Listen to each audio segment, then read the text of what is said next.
ಈ ಹಳ್ಳಿಲೇ ಶ್ರದ್ಧಾ ಇದ್ದಾಳೆ ಅನ್ನೋದಂತೂ ಹೌದು. ಸೊ ಅವಳನ್ನ ಹುಡುಕೋದು ಚಿಟಿಕೆ ಹೊಡೆದಷ್ಟು ಸುಲಭ ಆಗತ್ತೆ, ಐನೋ. ಆದರೆ ಅವಳು ನನ್ನ ಬಗ್ಗೆ ಏನು ಅಂದ್ಕೋತಾಳೆ, ಏನು ಮಾತಾಡ್ತಾಳೆ ಅನ್ನೋದೇ ವಿಷಯ ಇರೋದು. ನನ್ನ ಮೇಲೆ ಸಿಟ್ಟು ಮಾಡ್ಕೊಂಡಿರ್ತಾಳೆ, ಒಂದಿಷ್ಟು ಕೂಗಾಡ್ಬೋದು, ಗಲಾಟೆ ಮಾಡ್ಬೋದು, ಮಾಡಲಿ. ಅವಳ ವಿಷಯ ನನಗೆ ಗೊತ್ತಿಲ್ವಾ? ಆದರೆ ನಾನು ಇಲ್ಲಿವರೆಗೂ ಬಂದಿದ್ದೀನಿ ಅಂದಮೇಲೆ ಅವಳ ಜೊತೆ ವಾಪಸ್ ಬರಲೇಬೇಕು, ಬೇರೆ ದಾರಿನೇ ಇಲ್ಲ. ಈ ಭುವನ್ ಅಂದ್ರೆ ಸುಮ್ಮನೆನಾ?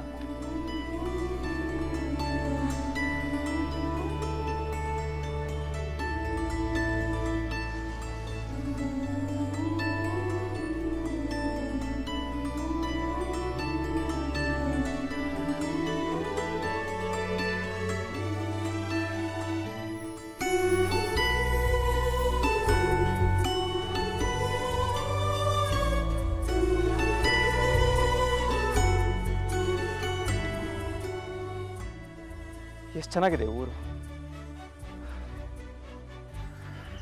ನಮ್ಮ ಸಿಟಿ ಟ್ರಾಫಿಕ್ಕು, ಹಾರ್ನು ಇವೆಲ್ಲ ನೋಡಿ ನೋಡಿ ಇಲ್ಲಿಗೆ ಬಂದರೆ ವಾವ್ ಅನ್ಸತ್ತೆ. ಇಲ್ಲೇ ಇದ್ಬಿಡ್ಲ ಹಾಗಾದ್ರೆ? ಬೇಡಪ್ಪ ಬೇಡ, ಶ್ರದ್ಧಾನ್ ಫಸ್ಟ್ ಇಲ್ಲಿಂದ ಕರ್ಕೊಂಡು ಹೋದ್ರೆ ಸಾಕಾಗಿದೆ ನನಗೆ.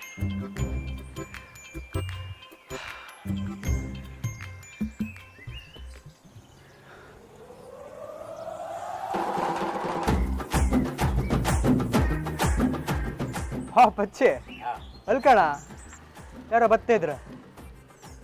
ಹೌದಲ್ದನ, ಯಾರ ಪ್ಯಾಟ ಜನ ಇದ್ದಂಗಿತ್ತು.